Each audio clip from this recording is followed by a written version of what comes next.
Hi, I am Sean Zen, and I'm going to do a book talk on The Wild Robot by Peter Brown.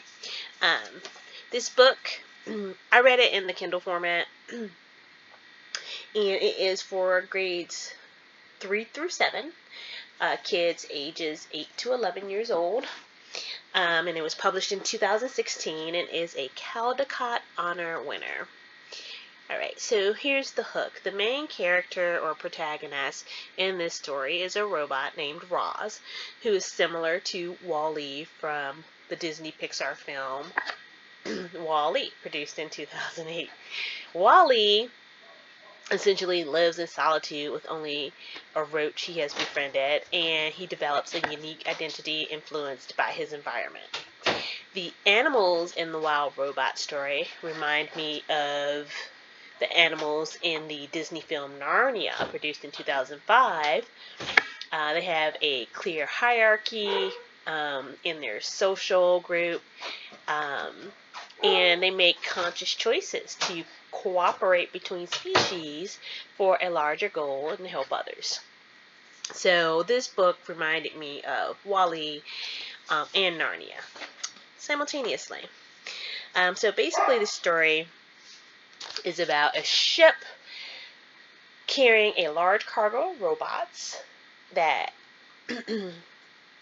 sinks in the middle of the ocean with only a handful of the cargo washing ashore a remote island. And of all the cargo that washed ashore, only one robot survived intact. And that robot was unintentionally activated by sea otters. And thus begins the adventure of a robot living on a deserted island. Okay, so that was part of the content. I have a whole lot more. What's interesting about a robot on an island? It's a robot. What do robots do if there's no person to tell them what to do? And that is actually the point.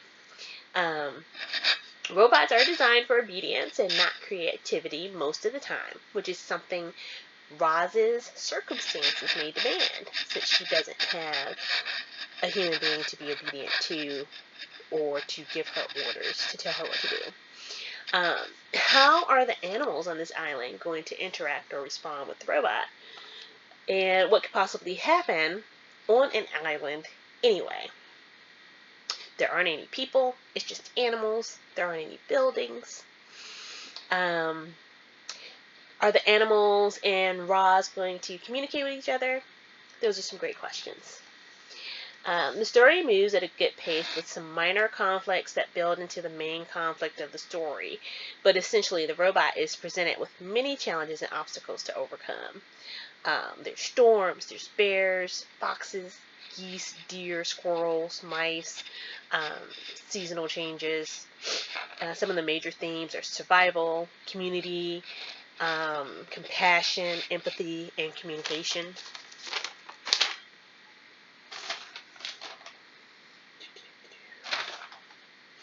And so that leads us to our hook. I'm kind of glad I'm only sharing this with my classmates. This is the first time doing a talk, and I'm not very good at recording myself. I'm not a selfie person, so.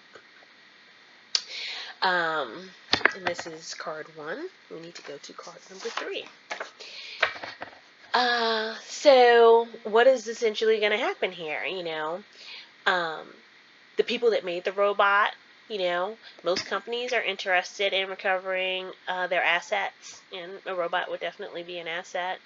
So is the company going to exhaust their efforts to locate all of the missing robots that were on that ship that sank in the middle of the ocean?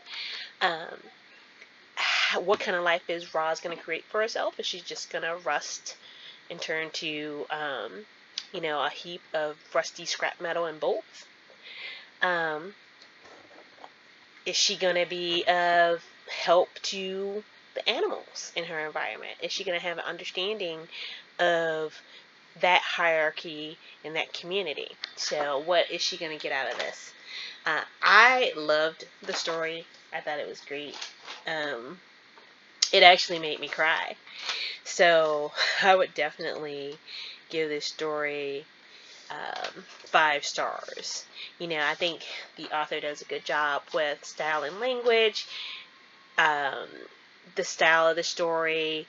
You know, the language is simple, but he's really good at describing things and using a combination of words that are appropriate for this age group, and maybe some words that are going to be a little more advanced, to kind of get them to, you know, stretch their vocabulary and learning.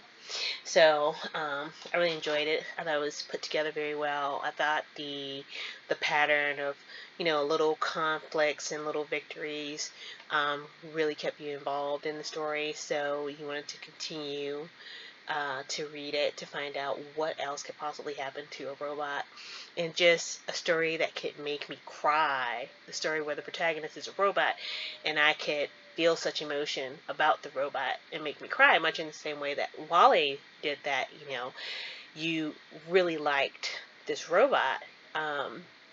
So this guy, so Peter Brown, did a really good job in his story, making his robot really likable and somebody that people that were reading the story could relate to.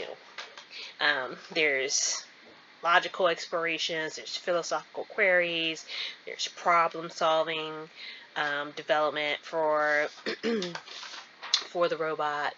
And like I said before, it's easy to read. There were lots of good quotes, and I didn't do a very good job of getting them, but chapter 20, he kind of gives a language to the animals, and that's really interesting. Alright, so that is my book talk. Thanks. Sorry it was so long.